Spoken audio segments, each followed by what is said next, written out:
Warhammer 40K Rogue Trader the Infinite Museion DLC guide. In this case, we're gonna discuss Power Armor versus Heavy Armor. Which one is better? I received that question so many times when I was playing this game in the previous 3 years and I never made a video about it, and now it's time to solve the biggest dilemma for every single Rogue Trader in the Coronos Expanse. Let's see the battle between these two.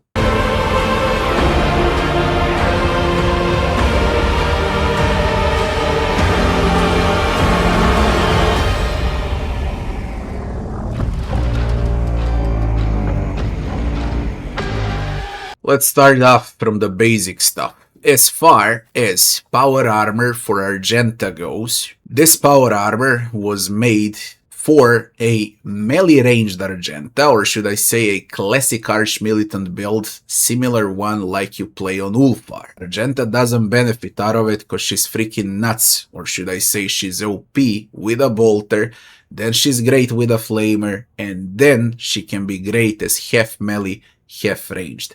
So it makes the 1-star armor useless compared to the flat medium armor that just gives flat perception or any kind of dodge. As far as the power armor on Pascal goes, the only one you're gonna get in a game, the Dragon Scale power armor, even though it's great, it makes it useless in 90% of his builds, so you cannot use this one on Plasma Rifle, on Arc Rifle, on Melta. It works only on melee Pascal, so only if you decide to play Pascal as an assassin with Omnissiah Zex, then you can consider ramping up 45 strength, or what is the requirement for the power armor, and equip Dragon Scale power armor on Pascal. Only then it's worth it. In all other cases, Pascal benefits way much more from medium and light armor, because you want him to be mobile and dodgy. He is in cover. Now comes Ulfar Part 2, and Ulfar armors are absolutely great. The best option by far on Ulfar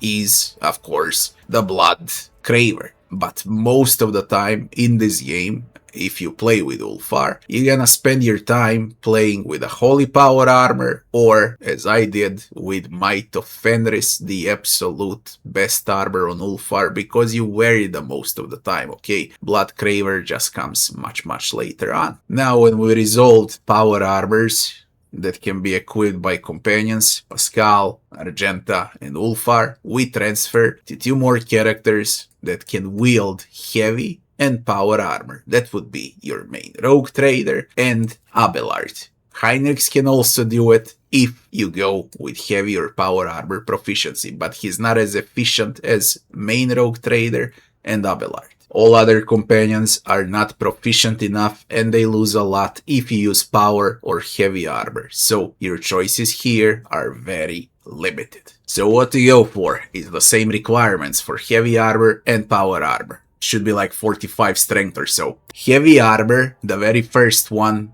that you're gonna get in a game, is gonna have 1 deflection, and then comes the casing chestplate, for example, with 2 armor deflection and whatnot, and then comes heavy armors with 3, with 4 deflection, better armor percentage, and now you are tempted to equip one, especially on Abelard. Yeah. And you're right, in early game, and when I say early, I mean early mid-game, you won't be able to find or buy a power armor. This game bombards you with heavy armors all the way up until the beginning of Act 4. You can only find 1 good power armor in Act 3, and that's omega late, because we know that Act 2 is actually the biggest one in the game, which makes heavy armor way much better for the early game and throughout 60% of the game.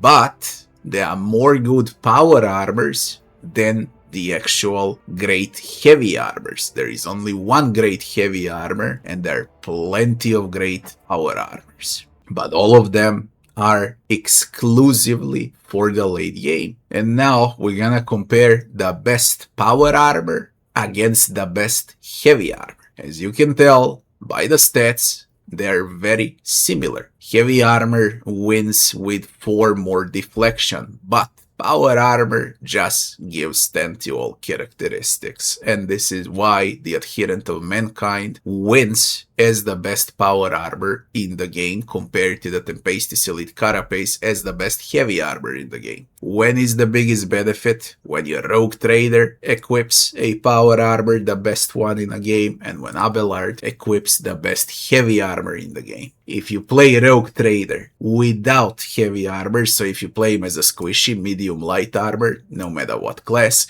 then you're gonna push for Abelard to wear the Adherent of Mankind.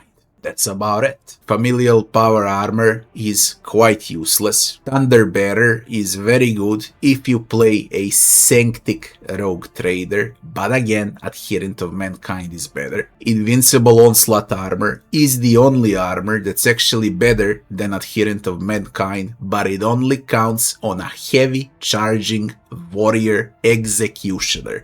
Then it's brilliant, and then it's nuts, but it's only valid for one single build in a game, and I told you which one it is. So have in mind that also Invincible Onslaught is absolutely crazy. And of course there is also modified Artificial Armor if you intend, for example, to play main Rogue Trader with a Melta gun, because there is no companion which gives on default to play with Melta. So if you plan to play Melta on a Rogue Trader, then the Artificial Armor is the way to go. But I still believe that Adherent of Mankind is a better option because of those plus 10 to all characteristics. Now, if you don't want to play Abelard as a tank in Heavy Armor, and you want Abelard to equip a Power Armor, there is no better Power Armor on Abelard than Sanguine Judgment. But you gotta make Abelard as an aggressive warrior, the one that deals damage, and then the Sanguine Judgment applies. So all of these armors have their use, but only on specific builds, while Adherent of Mankind is valid on everything. Same can be said about Heavy Armor. Tempestus Elite Carapace and its mini version, a weaker version of Tempestus Elite Carapace, or should I say only Tempestus Carapace, these two are the best Heavy Armors that count on every single character that can wield Heavy Armor. And this is by far the best option on anyone.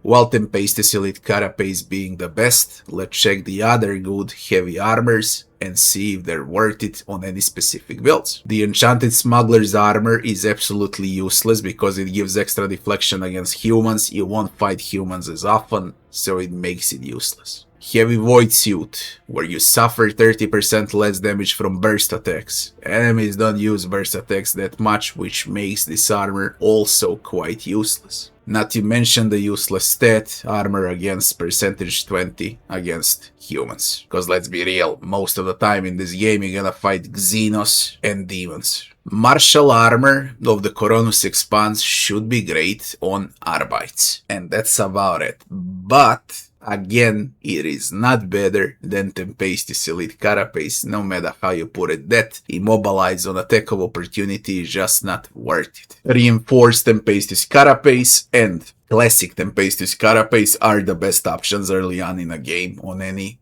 Heavy Armor. Mid-game, Crusade Plate Armor is a very good option until you get Tempestus Elite Carapace to be wielded by Abelard. And of course, at the start of the game, we got Casing Chestplate, and we got a bunch of the other, should I call them shitty Heavy Armors, that are useful only on a main tank. Now, with all of this said and done, what is better, Power Armor or Heavy Armor? Till Act 3, Heavy Armor is better. From Act 3 and beyond, Power Armor is better. There is a much bigger number of good Power Armors than Heavy Armors, which makes Power Armor a winner. Power Armor is slightly better than Heavy Armor. Not to mention that plenty of Power Armors are designed for special companions or for the special Rogue Trader, unique Rogue Trader builds. Heavy Armors are more all around. They can cover everything, but they're not offering as much protection and